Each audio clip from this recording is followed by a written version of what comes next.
Good afternoon, later afternoon. Oh, it's almost evening. My little gemstones, welcome to Briar Rose Cottage.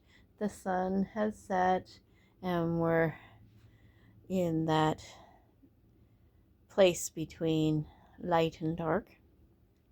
And I'm enjoying it because it means I don't have to turn all the lights on yet. Yes, welcome.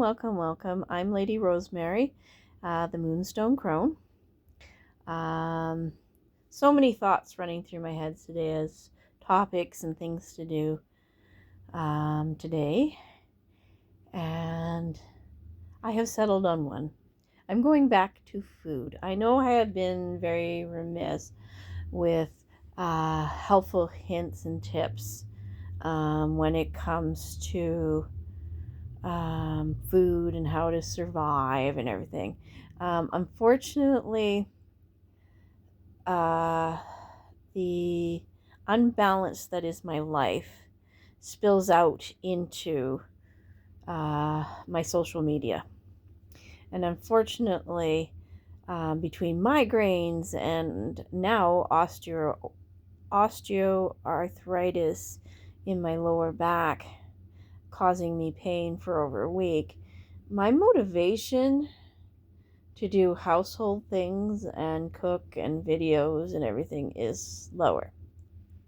But on that note, I was trolling on Facebook and there is a page called Rhubarb and Lavender, and they post shorts of video recipes from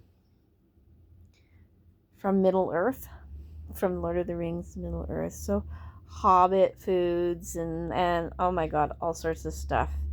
And I'm smiling because the food bank diet that I'm on, that I've talked about before,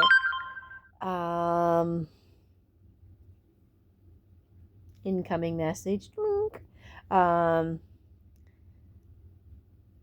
didn't realize how much I'm starving when life is fed with that and I have bad days. Like yesterday was almost no protein.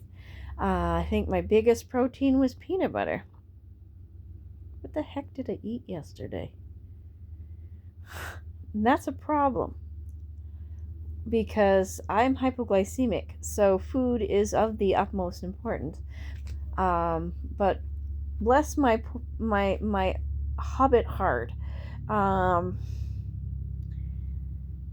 the food I was seeing looked amazing, and I was just like, oh my god, I need to eat this. And that's when I really discovered how much my spirit, which is not to be confused with your soul, with the soul, my spirit, which is my inner self, my energy, not my life essence, my life force, but my inner yayness, is starving. Absolutely starving. So, and I knew 100 beyond a shadow of a doubt, 100%, that this was going on when I saw the cauliflower steak, the roasted cauliflower steak recipe, and it looked amazing and I wanted to eat it. I hate cauliflower. I'm just, take cauliflower and use it for compost. As a kid, we used to put cheese sauce on it. But with veggie trays and stuff, I will avoid it. I don't eat it. I don't like the taste. For me, it's even more bitter than broccoli. I haven't liked broccoli. And lemon and stuff, sour. I don't mind the bitter end of things, but there's just something about cauliflower. It's just blah. So sorry to all those people who love cauliflowers. It's not my favorite. But if you do love cauliflower, oh my god, you gotta go check that out on Facebook. Rhubarb and Lavender is where I found it. Pussycats. Anyways, so now I've got to make some changes because I wonder how much of that's fueling my depression now.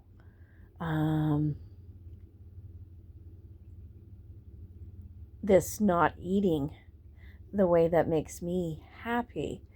And it brings up thoughts of how much shame is around food and eating for me. You know, I can remember times when I was much like 30 years ago, over 30 years ago, and I'm still living with my mom and my grandfather. We had a family dynamic where we were all living together to help financially, because even back in the 90s, early 90s, rent could be expensive for that and the cost of living. And sometimes it is better to stay at home, unless it's not safe, emotionally, physically, or mentally for you. It was okay. It wasn't the greatest.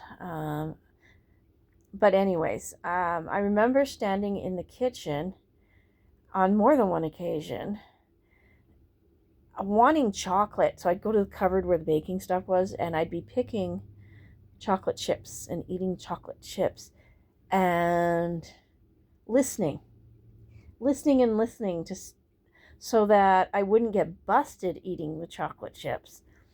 So I wouldn't have to explain why I was doing that.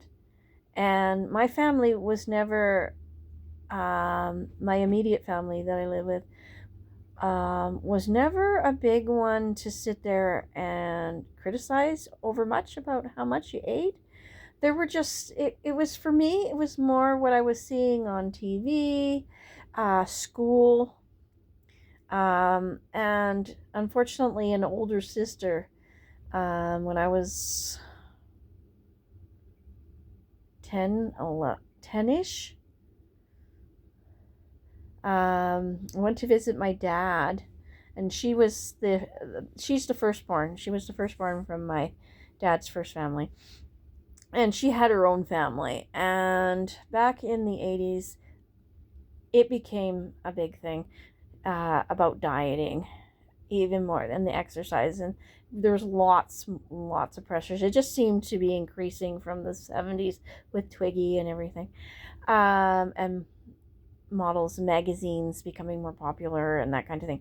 But anyways, she just comments that she made to me, and then having to go to school, and I've always been the chubbier kid, and school, I'd get picked on, I'd get teased. And so I learned to hide it. And I remember Grandpa walked into the kitchen the one time, and I quickly shut the cupboard to make it not look like I was sneaking. But on that note, the things that I've learned about food over the years is that we need to eat. We absolutely, positively need to eat. There's no energy without food. So back to my hobbit self, and looking at all these wonderful little meals and the conundrum of the cauliflower. I definitely need to be kinder to myself, and feed me. I need to discover what the ambience of food for myself. What does that mean? And it's looking like I need to go and buy some new dishes I don't have money for. A mix of plates so that I have mood dishes. I feel like flowers today, so my flower dishes. Or I feel like I need a little bit of Christmas yayness, so I'll eat on a Christmas plate or something like that. So make food not about